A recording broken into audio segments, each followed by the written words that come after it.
Hey everyone, this is Karen Waksman, founder of Retail MBA. Today we're going to be talking about how can you stand out with retail chain store buyers. So if you have a great product and you're trying to stand out to these buyers to get them to buy from you, this training will give you some things to think about and how to get started today.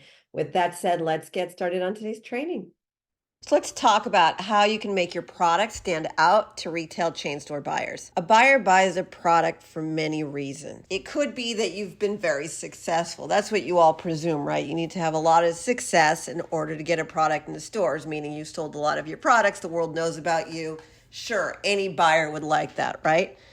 But let's use an example that happened with one of my clients years ago. Somebody came to me and created a game, and that game was based off another game. They improved it, they made it cooler. I guess there was a trend going on. The Amazon sellers sometimes go and look for cool trends, and then they create an improved product. It was a game for kids. And she wanted to get her products into like Michael's stores and so forth. And really, that product matched really well with a successful product in their stores. So when we walked her through what to do, she went to Michael's and they looked at the product, and she'd never sold it into stores, and it just really wasn't her forte, sales. But she followed a process, and the buyer said yes.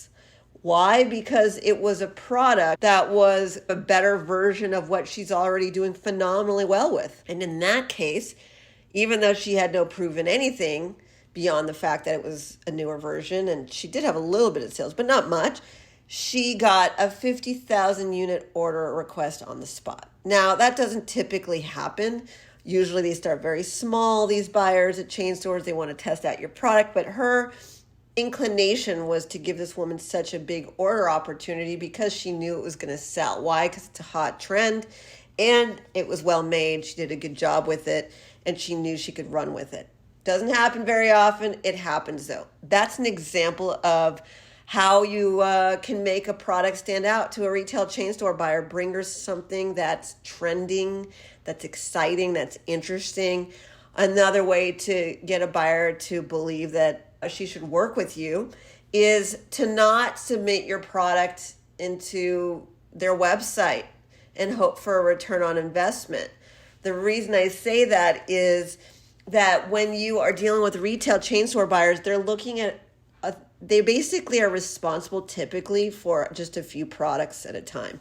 So they are focused on categories, right? So if they're into fashion accessories, that's what they're looking at all day. If it's a computer peripheral, they're looking at that all day. It's how it works with chain stores. They usually have a buyer focused on a category or two sometimes, and really maybe three if it's a small category, whatever. You get my point.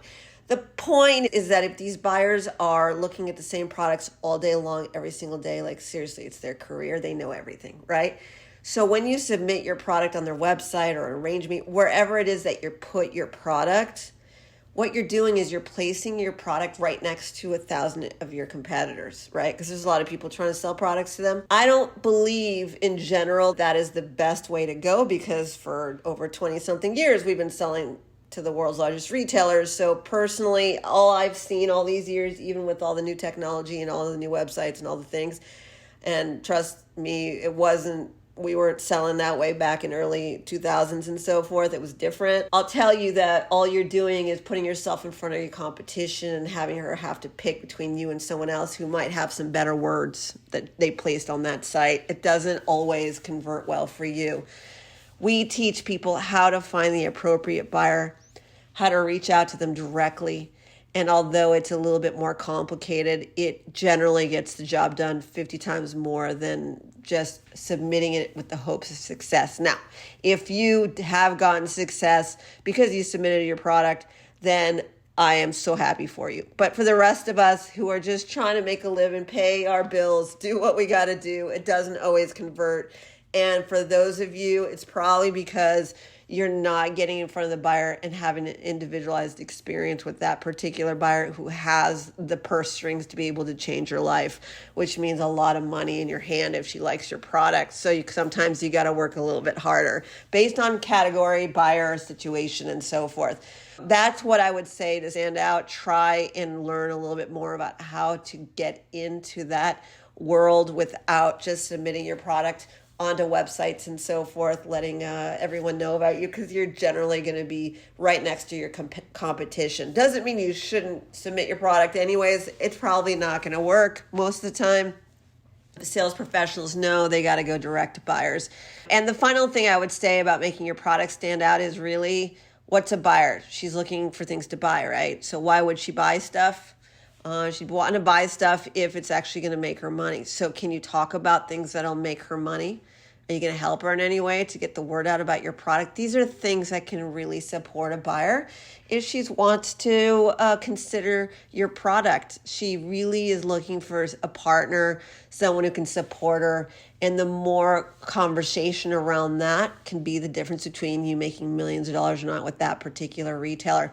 This is Karen Waksman, Retail MBA. If you want to know everything there is to know about approaching, reaching out, selling to retailers, even if you never had sales experience in your entire life or buyer relationships, please take a look at our website, retailmba.com. We have do-it-yourself programs like our Retail MBA core coaching and training system, as well as our webinars and our live events. We would love to support you with selling to retailers. Karen Waksman, Retail MBA. Thanks so much.